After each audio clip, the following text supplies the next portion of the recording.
You're standing in front of 20,000 meters of fabric. The production deadline is screaming, and the factory manager is asking, do we cut it or do we send it back?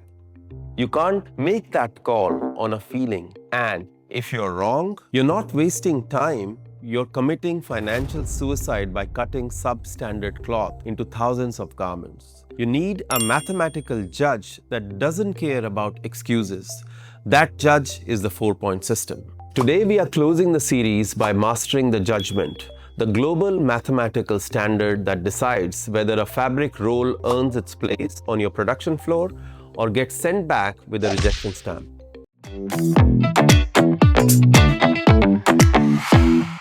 Before this system existed, fabric inspection was chaos. One inspector would pass a roll, another would reject the exact same roll. Suppliers argued with factories, buyers argued with suppliers. Nobody had a universal language for quality, so the industry did something brilliant. It turned fabric inspection into a penalty point system, like traffic fines, but for textiles. Today, the 4-point system is used across the global apparel industry and recognized by organizations like the AAMA, ASQC, ASTM, and even the US Department of Defense, which tells you something important.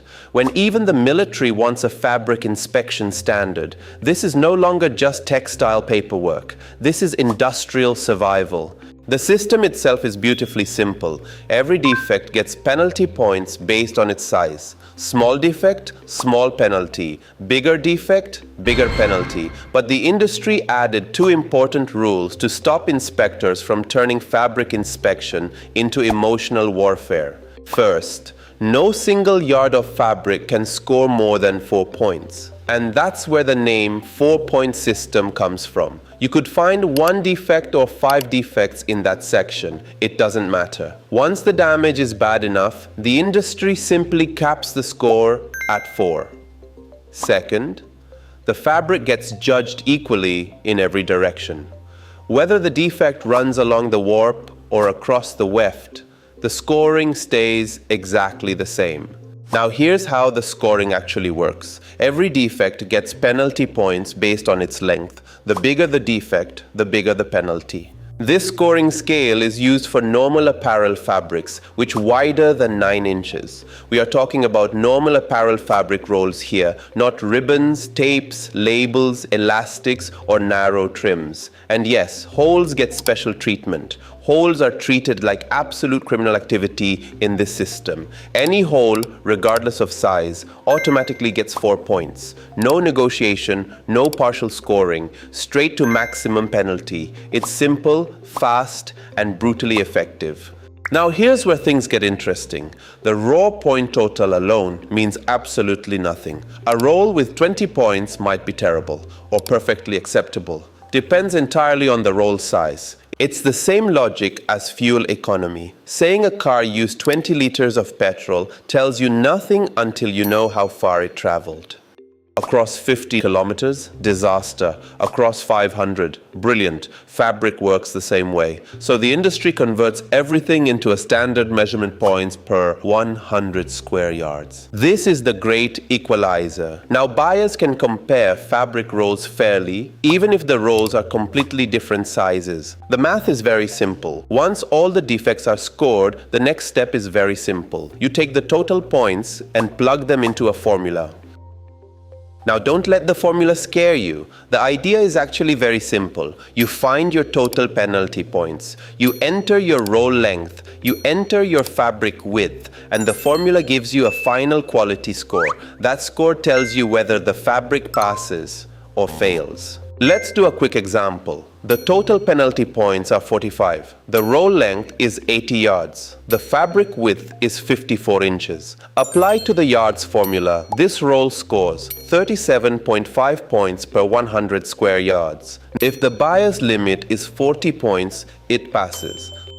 However, if the score were 41.1 points, it would fail and could cause problems later during cutting and production.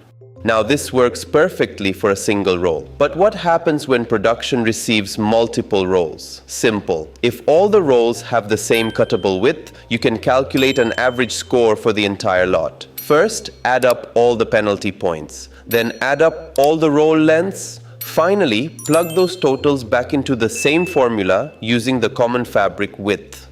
And this is important. Even if some rolls perform well individually, the entire lot can still fail if a few poor quality rolls push the average score above the buyer's limit. That's why factories don't just inspect rolls one by one. They also evaluate the quality consistency of the entire shipment before approving it for production. And once the final score is calculated, the fabric gets graded. The score is compared against the grade thresholds applicable to that fabric type. This is an example of a graded system. Grade A goes directly into production. Grade B is technically usable but annoying. The cutting team now has to dodge defects like they're playing a textile version of Minesweeper. And grade C? Absolutely not. Back to the supplier it goes. But the industry added even more rules because textile people are deeply traumatized by expensive mistakes. For example, the 1-point fault limit, because technically a fabric roll could pass the total score,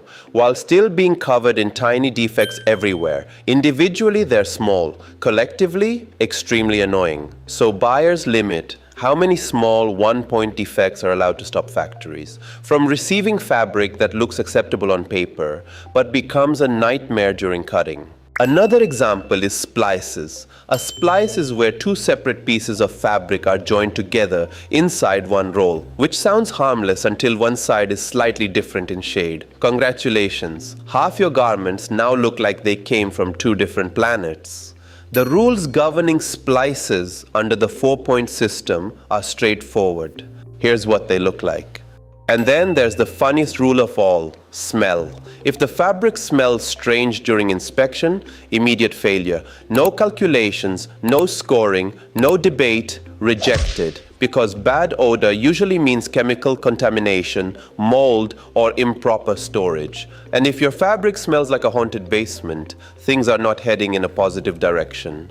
Now here's the really important part. The 4-point system is not just about fabric quality. It's actually predicting garment quality, because every fabric defect eventually becomes a garment problem, which means garment quality doesn't begin at sewing. It begins right here at fabric inspection. And that's why the 4-point system matters so much. And in the next part of this series, we move from fabric quality to garment quality itself. Because once fabric passes inspection, the real battle begins, transforming rolls of fabric into garments without destroying quality along the way. And there it is, the final piece of the puzzle, the 4-point system. Isn't just about counting holes, it's the mathematical shield that protects your profit margins. It turns chaos into a score and a score into a decision. Over the last 4 episodes, we built your triple threat defense: the body, the DNA, and the judgment. If you followed this journey, you're no longer just a bystander in the factory, you're now an authority. You now have the power to ensure that every masterpiece you design is exactly what shows up at the customer's door. Remember, a brand is only as good as the fabric it stands on.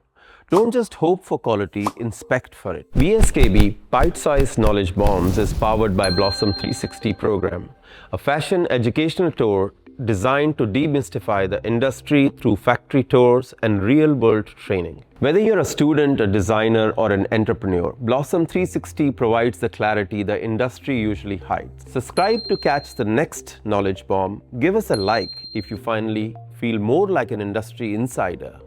And we'll see you in the next episode.